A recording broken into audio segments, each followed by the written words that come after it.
Hello,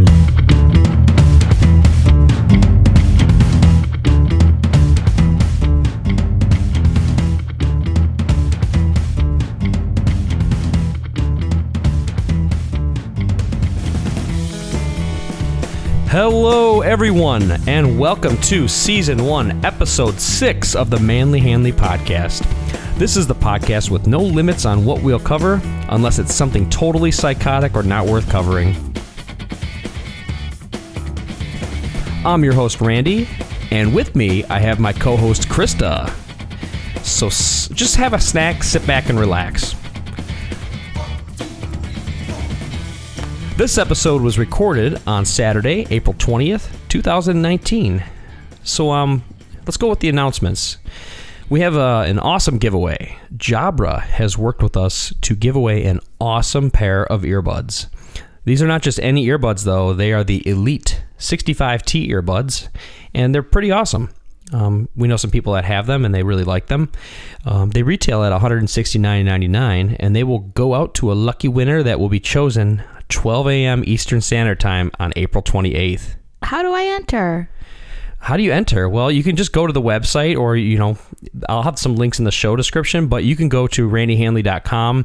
It'll be like one of the high up posts there, but I would just try going to randyhanley.com and you'll see the post, and then within that post I actually have the entry form, and it's you want to use that to enter. I think a lot of people are confused and they just are really nice and sign up manually, but just do it through the entry form. It's going to make it way more official and confirm that you entered. So pretty cool. Great question. We're starting to promote the heck out of this podcast, so don't be surprised if we're famous pretty soon. So, get to know us so that you can tell your friends you know us when we're really big. And tell your friends to listen. Yeah. That would be great as well. We definitely appreciate any listeners. We've gotten a lot of good feedback, and we appreciate it. So my cat's up on the table. Vic Firth, he wants to be in this show, but Christa took his chair, which is fantastic. He's not happy though, and it's kind of funny. But so anyways, continuing with the announcements, while my cat is in my face, my mixer is in the shop, so if the mic quality is a little bit degraded, that's why. PreSonus is working on my mixer, and so far their customer service has been really good. That's my preferred brand for audio recording. I've been using them for probably close to 15 years. You should tell people, maybe you should do a podcast on some of the technology you've used to set a podcast up. Maybe that's a good topic. That is great. And we kind of mentioned that idea you and I did, but I think that is a great idea for an episode, and we should do that maybe next episode or coming up soon. I think Vic Firth wants to talk about the PreSonus technology. Oh yeah? Mm-hmm. He told me. Yeah, because he walks all over the mixer, and yep. That makes me a little shaky, I have to admit. He doesn't care. It just looks like a pillow to him. So, for the today's episode, though, this is going to be the first in a series called "Being a Musician," and we will ask different musicians about their perspective in their craft and how big of a role it plays in their life. I'm going to help kick the series off, though, and to assist in kicking it off is my co-host Christa. Woot woot! So we want to turn the microscope onto Randy, because he is an awesome musician and he's very humble about it. So we are going to make sure that everyone knows, and then we will interview other people too who are musically inclined. What does it mean to be a musician? I think just to be a musician it doesn't mean you have to do it for a living, but to be a musician means maybe you excel at an instrument, or you've perfected the craft for yourself. Like you're good at it. That's to me is enough. Could a singer be considered a musician, or do you have to be like playing an instrument? Well, the voice is an instrument. Yeah, very good question. That's deep. They know theory. They have a lot of musical theory, and they sing along with the piano often, so they might already have that training. Even a self-trained singer, they're musicians for sure. Do you consider me a musician? Yeah. You got rhythm. I mean, this is not true, folks. We could probably take some vocal lessons, but I mean, I need them. I know when somebody needs them, and we'll get back to that later. So you're gonna sing our jingle for the next show, right? Yes. Okay. Here, 1 second. I'm gonna pour this. I'm such a rude person pouring this. Drinking some coffee. Yeah, in the middle of the day. Yeah, it's great. So tell everybody what you play. What makes you a musician? So I play the drums. Like a lot of people when they were kids, they might have, went through that stage, maybe 4th into 5th grade, where they suggest an instrument that you need to play. You're good at this instrument. And I think that's usually like, we need to sell this instrument, and you might look like a tuba player. Like, I look like a tuba player. You do look like a tuba player. Picture me shrunk down as a kid. Yeah, he's the kid that they're going to put. Yeah. No, they told me trombone though. So close enough. You got it. So what made you pick the drums? Why did you pick the drums? Well, that's what started it. Like, so, you're put in that position where you're in school band, and I didn't care to play sport. I played sports before, maybe like, what do you call it? Like, what is that called where you do like T-ball outside of school? I did all those. Yeah, it's called Ruth sports. Is that? Yeah. Well, I didn't get into the school organized sports, but yeah. So I was like, okay, I'll play in band. I like, music, and came from a musical family. So that's where I got started. But I found out I wasn't really into the trombone. Like, Did you try the trombone a few times? Like, did you try other things before you got to the drums? For sure. I tried the trombone. I tried guitar. My parents let me take a guitar lesson when I was really young, because I was always around it in my family, and I was like, well, there's all these good musicians, and I kind of felt like I picked up on it with my ear, but I wanted to learn the technique. So yeah, I did not like guitar when I took the lessons. I was like, this is not interesting. I just, it's like, wasn't for you. No, that hands-on learning that I like, it didn't work with that. So I was like, this isn't it. I mean, I didn't say that as a kid. I was like, I don't. Sure. I can't talk. Then you went to the drums. Yeah. After trombone, and I did trombone for probably a couple of years, but I didn't know that. In the school band, and I told my parents I was, I love the way that. Were you in the march? Oh, how old were you when you did the trombone? I don't think I made it to marching band. I think I quit before. I was like 10. That's a good, right around like 4th grade. Yeah. I think it was around 10, and I remember we played Under the Sea. Remember the mermaid that was like, and I still remember the trombone parts. I could hum them in tune, and it's weird. I have that piece in the trombone that you put in like the hole. That's just a muffle. Like they use those on all brass instruments that. It's for an effect. Sounds rude. Didn't make it that far with trombone though. No, it didn't last long. I saw all those drummers playing away on the snare drum, and I just like the sound and the mechanics of it. It's like when you see something and you're like, I want to know how that works. It looks cool and interesting. So I want to go, and I thought a snare drum. That's like what you see people, like marching band. Like that's a snare drum for anybody that's the one you wear. You can wear the snare drum, right? Correct. In your marching band. Like that was, what was that movie with Nick Cannon? Drumline. Yeah. Oh yeah, that's the one where they recorded other people's hands playing and then put their faces after. But they were playing the snare drum, right? The actors, okay, I'm getting too technical, but yes, they were playing snare drums, marching snares. But yeah, so that I just liked all that, and so I started to play around, and I got into snare drum at a young age, like a lot of drummers probably do, because your parents are at first, we're not going to buy you a drum set till we know you're serious. So that's how it started. Did your siblings play any instruments? All of them in school band at some point, yeah. I have a sister that played the trumpet, and she was like first chair, of course, and but yeah, like it's just like we were very intense. No, we weren't. Sorry, Allie. You're not intense. You're just good at stuff. So, and my one brother played alto sax, and the other one played clarinet. Yeah. Oh my gosh, that's amazing. I wanted to play the clarinet. Yeah. But I wasn't allowed to because my mom bought my older sister a violin. So I had to play the violin because they purchased it. Violin is difficult, man. I know. I was not good at it. And to waste time, I used to unscrew the strings. So my teacher would have to spend like 10 minutes tuning my violin. So evil. And like he one time was like, what is happening at your house? Oh my. But this is not about me. Okay. No, but that's I think this is we all can relate if we've been through that school that has you test for an instrument. I bet you a lot of people listening know what we're talking about. So once you figured out you liked the drums, once you figured that out, what what drew you to them? Like, was it the beat? Was it the ability to kind of like, you're basically in control of like the band or everything happening around you? Was like, what did you like about it? That's a really good question. I don't know what like just set me off to being interested in it, other than like the mechanics of it. I think I liked weird things as a kid. Like here's a weird one, and this is hilarious, but my dad actually helped me with this. School bus doors, like, you know, the folding school bus door with the lever. I thought the mechanics of that was awesome, and it was around like probably after that time that I developed an interest in drums. It was just like the mechanic. It wasn't even about like I like that beat a lot, even though I did like beats and I picked up on rhythm. Yeah. I just like the mechanics of it. Like there's this little switch. It's called the throw off switch on the snare. You pull that button and like the snares tighten up and it gives it can transform. It's just a cool.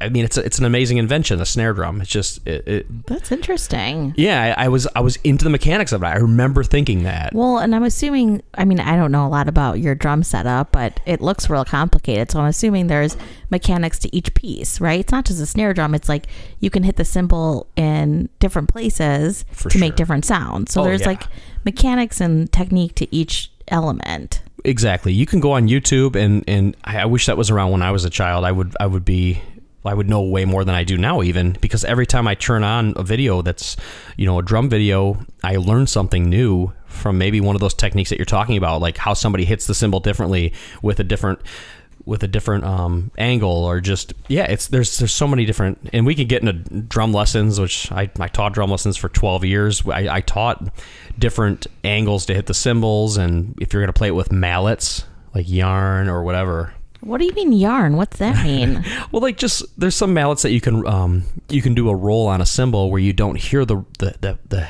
striking of the cymbal, but you just hear the cymbal building up in volume. So it's a good effect for like movies and orchestra pits where you have drums. It's basically, think of a lollipop on a stick, and then you cover the tip of the lollipop in yarn. That's my analogy. Oh. And there's other instruments that have that similar, like marimbas, like xylophones, and, you know, a marimba is a xylophone with resonator tubes, but like when they hit those, they have different striking sounds based on different sticks. So yeah, that's a really good point that you made. Well, good for me for making a good point. Boom. There was no explosion. Let's just wrap this podcast up then, since I made one good point. You're a pro. So why don't you tell everybody why the cat's name is Vic Firth? That's like real relevant to this discussion. So there's a drummer in history. He makes probably the world's most popular drumsticks. I'm not 100% sure on the accuracy of that, but they're pretty darn popular. Vic Firth, it's VICFIRTH. He wrote some cool jazz drumming pieces that we used to play in drum lessons. So I just figured I'd name my cat Vic, V-I-C, and then Firth, like F-U-R-T-H, is kind of a silly name, but it's it's a honorable name to give a cat. It's so honorable. I wish he could drum.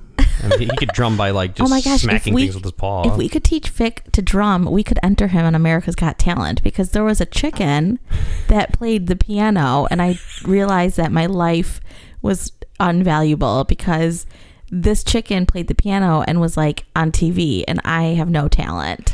So I actually texted my siblings that day to tell them they had no talents either, which they didn't appreciate. Yeah. So like, that's the music fading, but we can actually take that. That's not going to be in the recording. Oh. So let's do that. Why did it do it? Because, let's make sure it's still recording. Okay, we're still good. As long as we're rolling still. That's because the show I did last week, I had the track queued up at that point, because that was the template for last week's show. So we just put this together. I put this together with this. Oh yeah, and I'll continue on what I was saying in the intro, I guess. Like, I should have added more, is that I'm using a mixer from when I was like, I don't know, I bought it at Guitar Center when I was like 13 or 14. So it's like, there's a lot of technology that's come out since then. So this mixer is not quite as sophisticated as the one that I'm having work done on. Can I talk right? All right, let's get back to the drums. So we talked about Vic the cat. Yeah. And then, so you said that Vic Firth used to play jazz. Like, what kind of music do you like personally? And then what do you like to play? Like, are those different? Because I know you love like Beyonce and Shakira and and Sierra and Rihanna, everyone whose last like ends with an A, that's your favorite. So like Rihanna, Sierra, I know that's like your jam to listen to. Yeah, it just gets, get when the beat drops. Doesn't it make you feel like a strong, independent woman? Oh boy, yeah. It does. I just tend to favor music that has real musicians in it that aren't quantized to the beat or to the, to the grid, to like that, meaning like basically music nowadays is, a lot of it is in the rock scene anyways, copy and pasted maybe. So you like things that are really original. Yeah, and the musicians are original. The people that have been recorded, and they're super talented. They're more talented than I am for sure because they do it for a living. And it's just that the production process might change some of their input. That's a good point. I bet you if we were to listen to it before it was produced, it would still sound great. So what kind of music do you like to play? I like to play. I mean, lately I always enjoyed playing rock, but I learned a lot of jazz when I was growing up because my mom's family is, there's some jazz famous jazz musicians in her family. Frank Rosalino is my great uncle, so I think it just kind of was viral in the we all had to play something. Was into it. Yeah, I'm not gonna play like that guy, but and your do grandpa. Something. Yeah, he's amazing, and he plays the trumpet, right? Yeah, he played alongside Frank for some gigs. I mean, he's amazing. He's almost 90 years old, and he could slay on the trumpet, man. He's incredible. So I get you like rock? Yeah. So I think I learned the jazz from my roots there, and rock is more fun to play for me. And then you play sometimes in like cover bands, right? Yes, it's those. You're not like a full-time drummer, not at all, because you're very busy. Yes, being very attentive to Vic Firth. Vic Firth wouldn't handle you being in a full-time band. Right. No, I definitely.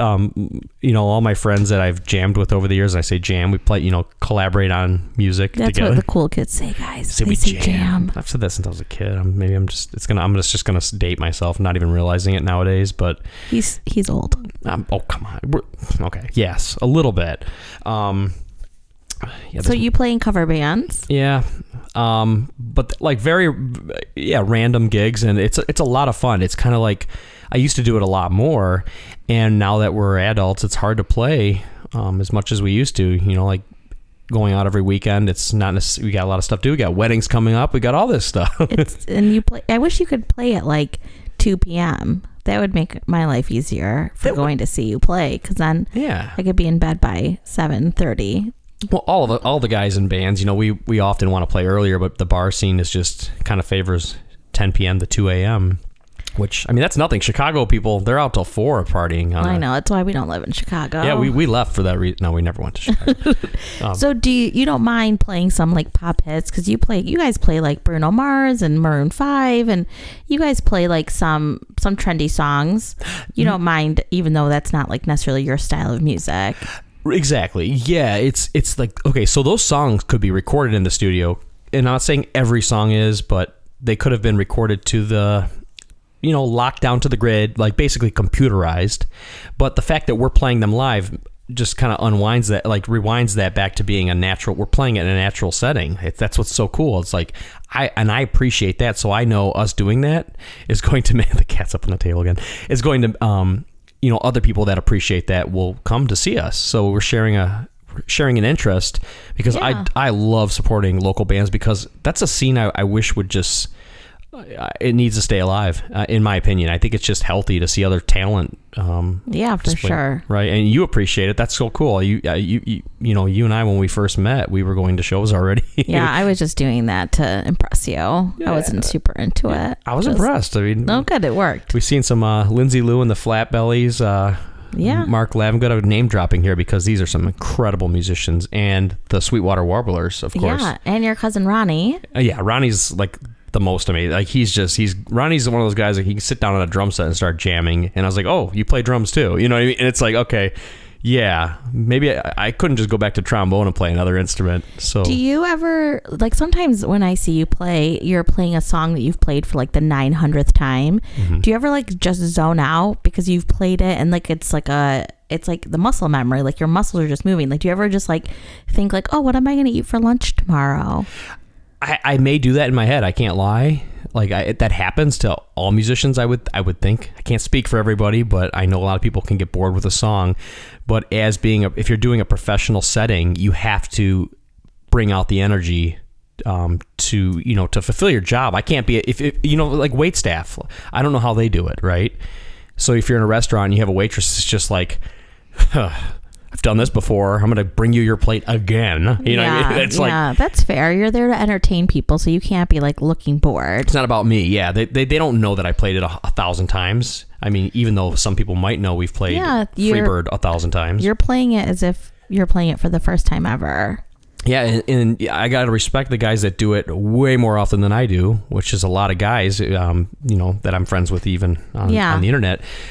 They do it. You're not friends with people on the internet. That sounds real sketchy. What do you... No, and they don't know my name. I have a shadow for my profile picture. What are you on MySpace? I have a silhouette. I have all these friends on the internet. My profile picture is a silhouette in a hoodie. Like, just a hoodie around. What's happening? That's what I do. So I think that's a really... What was I saying? I don't know. Yeah, more coffee. I'll ask another question. What musicians outside of your family or maybe in your family do you look up to? Like you mentioned Vic Firth. What are some of the other musicians that you like? Well, if you say any family, I guess first I'll say Frank Rosolino.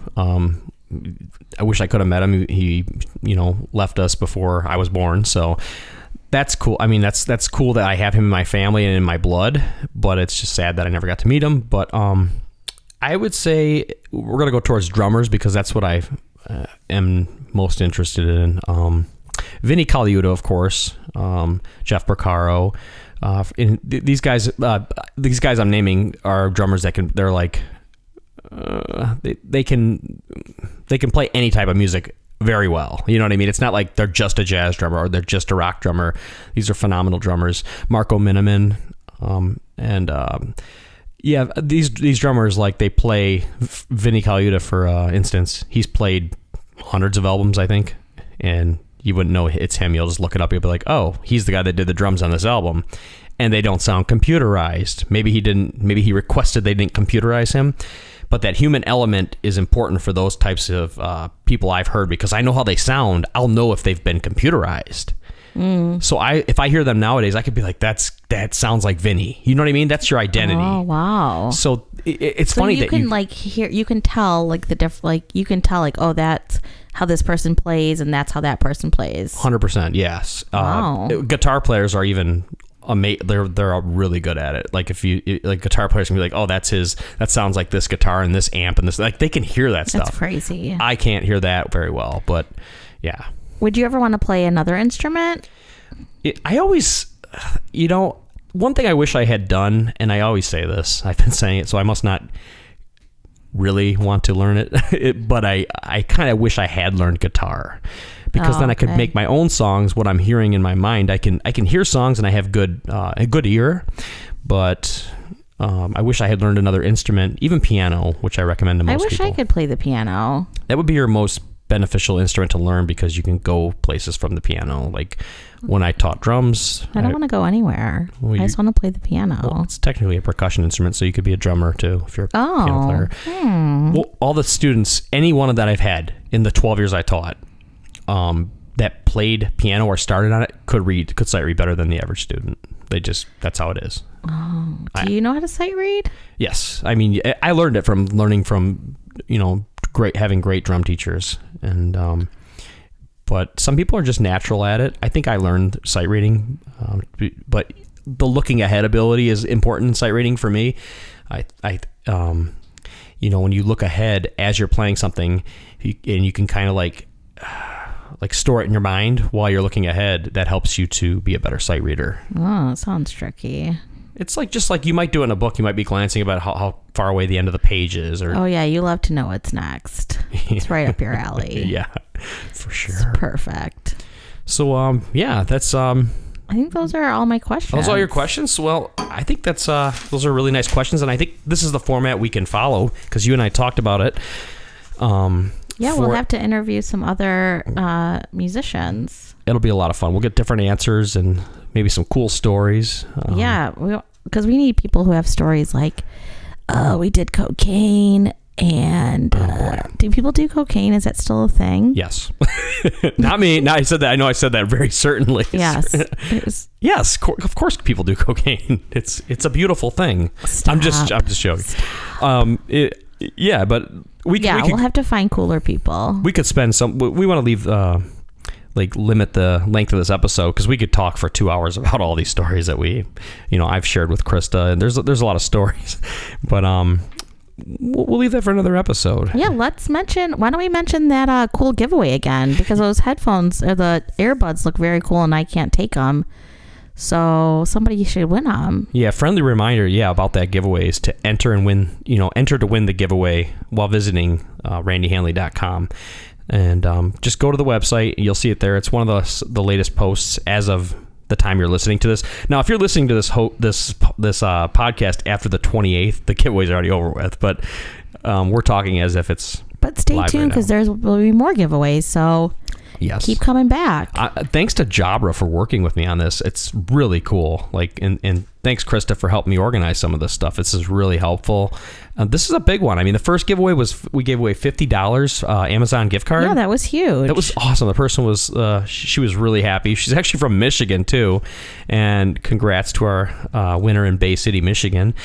So this one is even bigger. This is like $170 retail price on these. So if you're a new listener, though, we'd love to hear from you. Follow us on Twitter. You can look for Randrums, or if you want to, go to the Facebook page as well, and it's the Manly Hanley Podcast on Facebook. Yeah, and if you want us to talk about something specific, or if you have questions about drumming, hit us up. Awesome. Well, thanks a lot for listening, everyone, and thanks to my co-host Christa and Vic over there. Shotgun, he's sitting back here. Mm-hmm. Have a great day.